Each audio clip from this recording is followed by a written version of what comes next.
A key witness in the Diddy trial has gone missing. This is super concerning because she is crucial for the case against one of the biggest names in music. She was actually going under a pseudonym like 3 other witnesses in the case, but she decided to waive that right and reveal her identity in her testimony.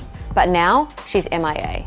The federal prosecutors don't know where she is, her lawyers don't know where she is, and the prosecutors are using her testimony in the opening statement on May 12th. That's not that far away. For now, she's known as Victim 3, and she was subpoenaed, which means that she is required to be there. Determined to be Christina Coram, KK, who Diddy talks about a lot as his right-hand woman, if you will, and that they were discussing her, and then that led to her being served a drink where then she started to feel woozy, and then Mr. Combs her with an inanimate object, and then actually directed another gentleman to her while he watched and pleasured himself. Girl, grab your snacks and brace yourself, because this tea, it's boiling. So listen, turns out Allie Carter wasn't just talking all this time. Oh no, sis was deep in the drama. Like courtroom witness level deep. We just found out Allie had been subpoenaed, yes, subpoenaed, and was all set to testify in Diddy's explosive trial. But just as the trial kicked off, poof, gone, vanished, not a trace. And what's chilling? Not even her family or her lawyers know where she is.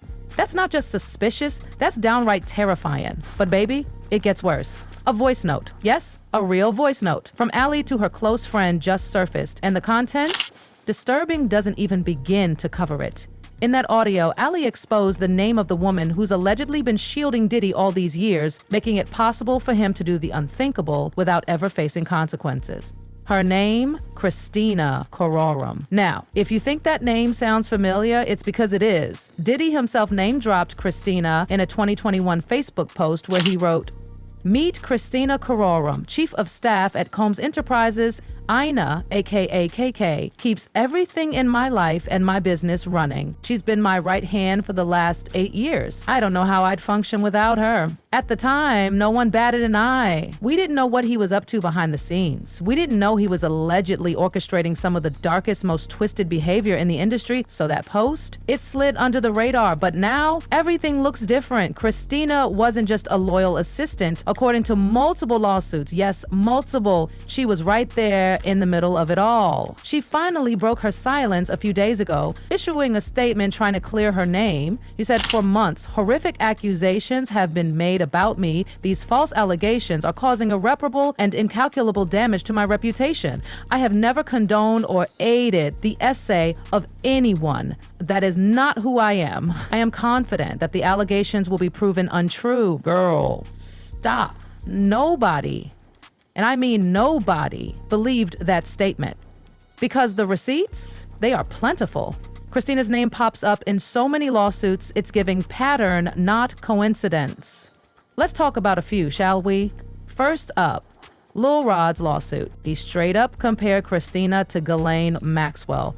That's how serious this is. Lil Rod claims when Diddy started making unsolicited advances and allegedly jing him, he turned to Christina for help, thinking she'd do the right thing. But what did she say? You know, Sean will be Sean. She called it friendly horseplay. Excuse me. She allegedly brushed it all off as if it was just Diddy's way of saying he likes someone. Oh, and it doesn't stop there. Lil Rod claims Christina didn't just brush things off. She helped manage Diddy's entire twisted lifestyle. She allegedly paid sex workers for him, ensured employees carried fanny packs filled with hardcore substances, code GHB, TUC, and more. She was the handler, the fixer, the cleaner. Then came Phil Pines, another former senior executive. He filed the lawsuit for battery and emotional distress. And guess who popped up again? Yep, Christina. Phil said he once witnessed Diddy violently kick a woman in the stomach outside his house. He told her, "I told you I was crazy," then made her strip off her sweatshirt.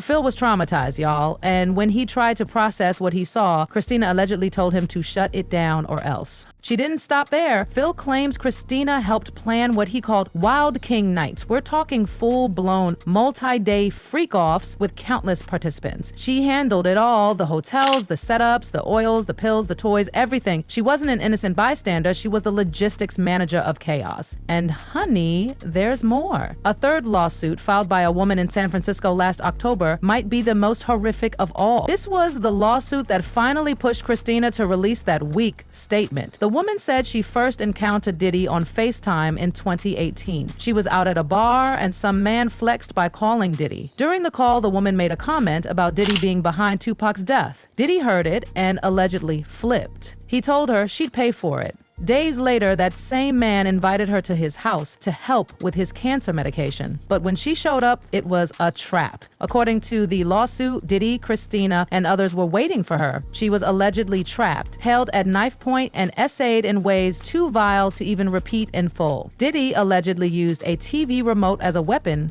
forced others to join in, and Christina, she allegedly watched it all and waited to clean up afterward. Let that sink in. Once it was over, Christina allegedly gave the woman an unknown pill and the assault resumed. She somehow escaped mid-assault, ran out of the house, screamed for help, and a kind neighbor took her in and called the police. So she was able to escape eventually and ran out into the streets yelling and screaming, and a neighbor heard her because this happened in a quiet suburban neighborhood, if you will. So there's a witness? Yes, we have a witness. Because as she's running out the house yelling, a neighbor saw her and invited her into the home. Okay.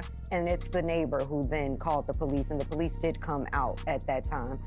They also stated that they heard cars screeching, and the neighbor went outside and saw a black SUV leaving the premises very quickly. And by the time the police arrived, of course, he was no longer there. Well, was the neighbor able to identify who it was? The neighbor wasn't, only that they saw the car leaving, and Okay. they'd only described the truck. They could not tell who was inside, but she told the neighbor at the time who it was and why they were leaving so abruptly. But guess what? Nothing happened. The police did nothing. Why? Allegedly because Diddy had paid them off. This was his routine, apparently, silencing victims with money, NDAs, or threats. And that's why it took someone as famous as Cassie to finally break the silence and file a lawsuit that people couldn't ignore. Mr. Combs her with an inanimate object, and then actually directed another gentleman to her while he watched and pleasured himself.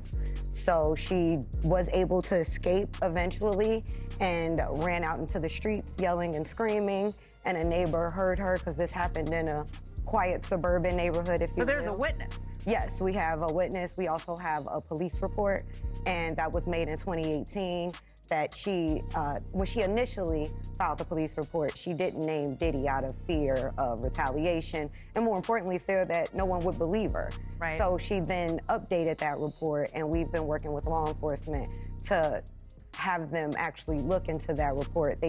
Hearing her tell this story, her voice was trembling, she was in tears. I actually had to stop her at one point and tell her, take a second, because I can tell, even having her tell me this story, reliving it, was extremely painful. It was like it happened yesterday. I can tell she's very traumatized by what happened to her. Then boom, this year rolls around and another lawsuit drops. Another woman, another story. And yes, Christina's named again. This time, it was an up-and-coming artist named Seven Guzel. She thought she was entering a mentorship with Diddy, but according to her lawsuit, he spent the entire time abusing her. The suit alleges that Diddy forcibly compelled her to perform explicit acts without her consent, even after she clearly refused. It's textbook coercion. And every single time, the name Christina Kororum kept showing up like clockwork. And remember, through all this chaos, Ally Carter was warning us. She had been spilling this tea for years, and everything she said is now being repeated by lawsuit after lawsuit. But just as her voice was gaining traction, she went missing. Sis was apparently days away from testifying in Diddy's trial. Just before that, she hopped on IG Live, crying, panicked, terrified for her life. She told viewers she was being hunted. Armed men had broken into her home and flipped it upside down. She said someone had leaked her address and goons were paid to take her out. She even dropped names, yes, of who she thought was behind it all. And then silence. You get pressured, attacked, stalked, and hunted down for your own information. You get abused and re-victimized again by people who wanted to argue a back and forth this week like that mattered. Okay, you had Stu Peters and Timothy Charles Homestead going back and forth, and nobody has even bothered. Not that I give a damn, and not that I understand that you guys are gonna be that selfish, but nobody has bothered to apologize for all the hell that has happened. But you guys were arguing back and forth, and in that meantime, we lost our home. You don't believe me? Here you go. What once was a full house, we were still paying rent on our house. What we were doing this whole time was moving everything because our house is gone. Our house is gone. This is the speaking out. What was our beautiful 3-bedroom acre home on 21225 Standing Rock Avenue, because everybody has the address, because organizations that were attached to Marx, Sawyer, and many other organizations decided to put out the address, my license plate to one of my cars, and many other of my. So here you go. You can have it, right? Because this is what happens when you speak out. This is what happens when you tell all the truth. This is what happens when you decided to stand up for the children, and when you understand that survivors don't just get to do a seminar, and when you understand that survivors don't just get to just be and then show up somewhere and talk and monetize everything that they're saying. When you realize that that's bullshit, then you will understand. Look at the tactics and pay attention. Pay attention. I'm still not asking you for a damn thing but to wake up. I'm not asking you for a damn thing but just to get outside. I don't give a damn about money, numbers on my platforms. You can have all of it. You took everything. The only thing that I give a shit about right now is the fact that there is a baby in the way. There's babies in the way. There are people that I love that I can't get out of the way. What am I supposed to do when the people in the authority that you're supposed to go to, you can't go to them? Now, people are connecting the dots. One of the trial's mystery witnesses, known only as Victim 3, has also vanished, and fans are convinced Victim 3 is actually Allie Carter. She vanished at the exact same time. The timelines match. And honestly, it's too much of a coincidence to ignore. People are terrified. If this really is Allie, then something dark is happening behind the courtroom doors. A key witness in the Diddy trial has gone missing. This is super concerning because she is crucial for the case against one of the biggest names in music. She was actually going under a pseudonym like 3 other witnesses in the case, but she decided to waive that right and reveal her identity in her testimony. But now she's MIA. The federal prosecutors don't know where she is, her lawyers don't know where she is, and the prosecutors are using her testimony in the opening statement on May 12th. That's not that far away. For now, she's known as Victim 3, and she was subpoenaed, which means that she is required to be there. This all comes as the trial is finally underway this week. The jury will be selected by the end of the day. That's not that interesting. They're all going to remain anonymous. What is interesting is the list of celebrities who were shown to potential jurors to see if they knew them. Those names included Michael B. Jordan, Mike Myers, and Kanye West, none of whom are actually implicated in it. And here's the kicker. Prosecutors allegedly have a voice note Allie recorded before she disappeared. And in that note, she dropped even more dirt on Christina. So much so, prosecutors might finally have the evidence to officially charge her. Christina isn't just a name in a lawsuit anymore. If this voice note holds up, she could be wearing an orange jumpsuit real soon. People online are panicking. One fan said, Allie Carter? No way. She must show up. I strongly believe that. Another posted, what? What do you mean she's missing? What the hell? I hope she's okay, alive and well. But now, the real question is, what happens next? Will Christina be arrested? Will Allie resurface and testify? Or is this yet another chilling example of how power protects predators? The streets are buzzing, y'all. Like full-on frenzy. Because if that voice note truly lands in the prosecution's hands, Christina Koronam may finally be forced to answer for everything. And baby, for years, this woman allegedly stayed behind the scenes playing the right hand to a man now surrounded by some of the most disturbing accusations in modern celebrity history. And she was untouchable until now. Social media is in meltdown. People are demanding justice, begging for updates about Allie. Some think she's hiding, others think she's being silenced. But what nobody can ignore is this. Everything she said is now playing out in real time. Let's rewind for a second. Allie Carter didn't just wake up one day and decide to call out Diddy. She's been sounding the alarm for years. Most people ignored her, others mocked her. But now It's like every word from her mouth was a warning we all refused to hear. And what's worse? Every time a new lawsuit drops, it's like another page from Allie's past goes public.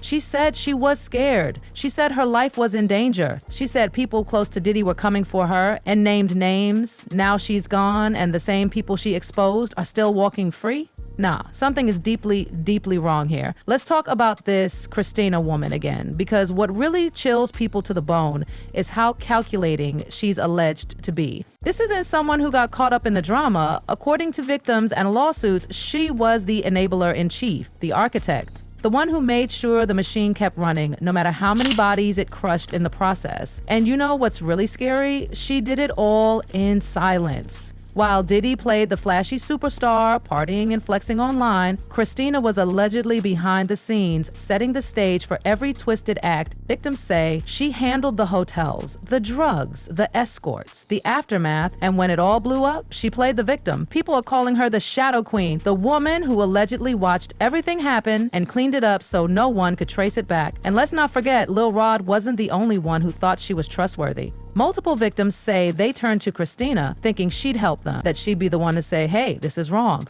But instead, they say she shut them down, minimized their pain, defended Diddy. One even called her worse than him, because at least Diddy was upfront about who he was. Christina, she wore the mask. So now that prosecutors allegedly have that voice note from Allie Carter, people are begging for action. They want Christina arrested. They want Allie found. They want justice. But let's not forget, this isn't just about Christina. It's about the system that let all of this happen. The NDAs, the hush money, the friends in high places, the fact that Diddy, despite years of rumors and whispers, never faced serious consequences until now. Why? Because women like Christina allegedly made sure he wouldn't. But now that the walls are closing in, the mask is slipping. And with each passing day, more people are coming forward. More victims are telling their stories. And every single time, that same name keeps showing up. Christina, Christina, Christina. And just like that, the court of public opinion has spoken. People are done. And baby, if Allie's voice note says even a fraction of what's being reported, then Christina might not just be a co-defendant. She might become defendant number one. As for Allie, people haven't given up hope. They believe she's still out there, that she'll come back, that her voice, the voice they ignored for so long, will finally bring this whole sick empire crashing down. But let's be real. If something has happened to her, if someone actually made her disappear, then we're dealing with something far darker than celebrity scandal. We're talking about conspiracy level corruption. And that's why this story matters. It's not just gossip anymore, it's a fight for truth. And y'all, we might be closer than ever to finally getting it.